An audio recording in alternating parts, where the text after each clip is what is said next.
Patrícia Rossafa Branco, professora titular da International Ergonomics School e da Escola Ocra Brasiliana. Eu estou aqui com você para falar sobre um tema extremamente relevante dentro da ergonomia. Nós vamos abordar a questão da superficialidade nos diagnósticos ergonômicos, seja ele para fins de contencioso trabalhista, de um contencioso previdenciário, para gestão dentro de uma empresa, para uma jurisconsultoria, enfim, independente da utilização deste conhecimento na seara da ergonomia, a superficialidade traz danos, traz consequências. E a palavra dano é uma das palavras principais aqui para evitar a superficialidade no seu diagnóstico ergonômico. Nós já sabemos que em ergonomia, fadiga é igual a lesão. Se você não assistiu essa aula aqui no canal, volta lá, assiste a aula, porque é super importante você compreender a origem de todo o diagnóstico ergonômico. E veja que a palavra final é lesão, ou seja, o que nós buscamos em termos de ergonomia é entender se aquela natureza de trabalho, se aquela natureza de tarefa ou atividade é capaz de trazer ou não dano ao trabalhador. O quanto esse trabalhador está exposto a este dano? Qual é a magnitude? Nós temos que entender a severidade do trabalhador a partir da magnitude da exposição. Então, se a sua ferramenta de trabalho, se a ferramenta ergonômica que você utiliza não te dá esse direcionamento e você precisa ficar buscando fundamentos na biomecânica, em outras literaturas, montando um quebra-cabeça que ainda não existe, criando uma ciência independente para cada um, de forma que um colega seu ergonomista não chegue na sua mesma conclusão, tem algo que não está certo. Precisa ser revisto alguma coisa. Então, o primeiro ponto que quebra a superficialidade é essa dica que eu quero trazer aqui para os meus colegas da ergonomia.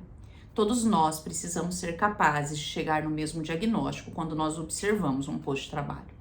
Aquele posto de trabalho que nós estamos olhando é o mesmo. O indivíduo que está ali é o mesmo. A natureza da tarefa é a mesma, tanto para a análise da Patrícia, quanto da Juliana, quanto do Pedro, quanto do João, enfim, independente do ergonomista que esteja ali observando aquele cenário, aquela natureza de tarefa, para todos nós o olhar tem que ser o mesmo.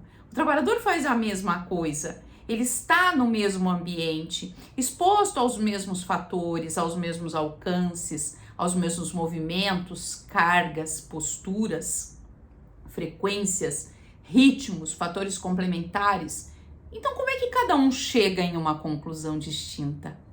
Esta subjetividade que por anos nós utilizamos na ergonomia, e posso dizer aqui que eu também estou há 23 anos nesse cenário, por óbvio que por muito tempo nós não tínhamos assertividade, porque nós não tínhamos ferramentas, nós não tínhamos instrumentos que nos davam esta segurança, esta certeza da finalização diagnóstica. Mas hoje não é mais possível. Não dá mais para a gente se contentar com formas de trabalho diferenciada entre os profissionais. Principalmente quando a gente ouve, a minha experiência, eu coloquei porque essa é a minha experiência.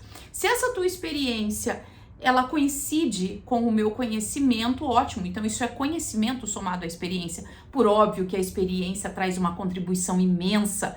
Posso dizer isso, eu sou muito melhor hoje do que fui ontem, do que fui há 10 anos atrás, do que fui há 20 anos atrás.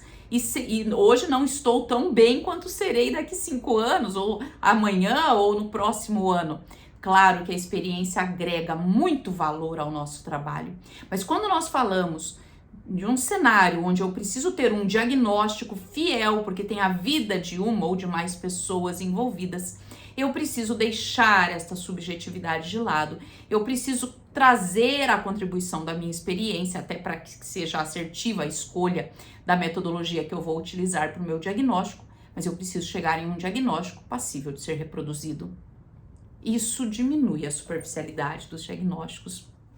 Um outro fator que fica aqui como dica para todos, que reduz a superficialidade do diagnóstico, são os fatores ergonômicos que são envolvidos em cada fator de risco ergonômico.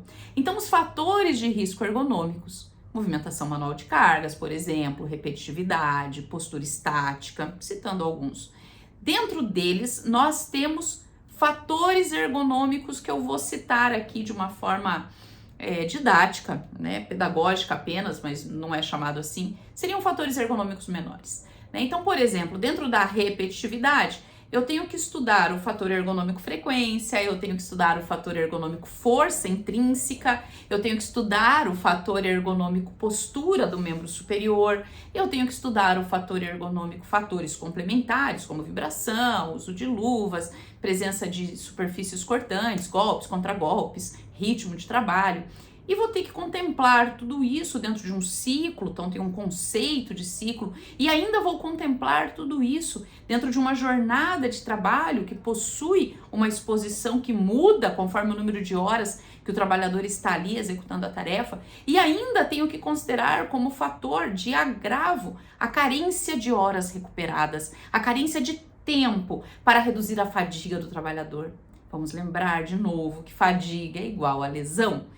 E a metodologia que a gente utiliza, por exemplo, para o fator repetitividade, possui então dentro de si todos esses fatores ergonômicos. E para cada um existe um estudo específico. Então é como se nós, para montar um grande quebra-cabeça, tivessem várias peças menores que montam uma segunda peça de quebra-cabeça e assim vai até se construir a paisagem final, que aqui nós vamos chamar de diagnóstico ergonômico.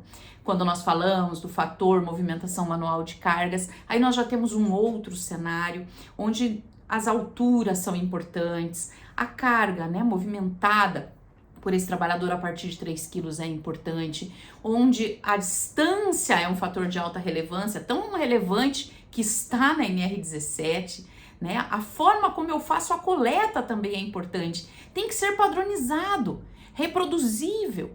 Então a forma como se mede as alturas, os alcances, as distâncias, o ângulo, precisa ser igual, padronizado entre todos os ergonomistas, para que não exista a diferença entre o diagnóstico de A, de B, de C e de D, para que todos nós possamos, dentro de um estudo, chegar à mesma conclusão. Eu falo muito isso dentro do curso, né, do curso Checklist Ocra, do TACOS, do curso NIOSH, Biocra.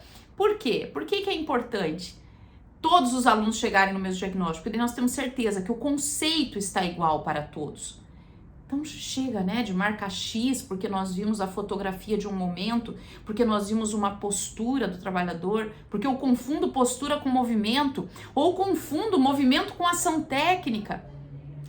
Se não existe clareza de todos esses conceitos, é necessário que exista um aprofundamento, porque é este aprofundamento técnico-científico, metodológico e pedagógico que te permite sair da subjetividade na seara do contencioso trabalhista, previdenciário, jurisconsultoria, enfim, e te levar para uma segurança diagnóstica, né? Então nós permeamos aí um caminho, uma jornada de conhecimento que vai padronizando esses ergonomistas. Veja que a ergonomia mundial, ela foi sendo organizada em todos os países. Ela veio sendo organizada a partir de normas. As ISO são normas, não são leis, mas são normas padronizadas, com o objetivo de deixar standard, deixar em um único padrão a percepção de todos os indivíduos, mas ela é o pontapé inicial, ela não fecha o diagnóstico, né? Quem diz assim, eu apliquei a norma ISO e concluí um diagnóstico. Como? Você chegou no dano? Ela respondeu no final para você qual é o dano que o trabalhador está exposto? Qual é a grandeza? Qual o percentual? Se ela não te deu essa resposta final, tem algo que não está adequado, porque você precisa ao final dizer se existe nexo ou não, dizer se vai ter um percentual de adoecimento ali ou não. Chega de graduar os postos em vermelho, amarelo, verde, roxo ou preto e a partir dessas cores se estabelecer planos de melhoria que muitas vezes coincidem com melhoria de conforto e não necessariamente de mudança no ponteiro final, porque a gente sabe o quanto é difícil mudar um resultado final de diagnóstico ergonômico. Você depende da empresa, eu sou consultora, né? Então eu dependo de alguém dentro da empresa com força suficiente, compreensão suficiente para manter, né, firme este processo pedagógico de transformação. para compreender o que dentro de um plano de ação é prioridade ou não é. E a prioridade é a saúde das pessoas, a prioridade é a segurança dos trabalhadores e, claro, que também o bem-estar e o conforto. E essas 4 palavras fecham o conceito do que é ergonomia, é adaptar o trabalho às características psicofisiológicas do homem, permitindo saúde, segurança, conforto e bem-estar. E nós, enquanto especialistas, enquanto conhecedores das metodologias e de um diagnóstico efetivamente profundo, temos o dever de responder a essas 4 palavrinhas e compreender se o nosso diagnóstico de fato é assertivo. Era isso que eu queria trazer aqui para vocês nas nossas curtas aulas do YouTube. São insights importantes para sua reflexão. E eu fico à disposição em todos os canais da Escola Ocra para esclarecer as suas dúvidas. Até a próxima quinta-feira. Te espero aqui.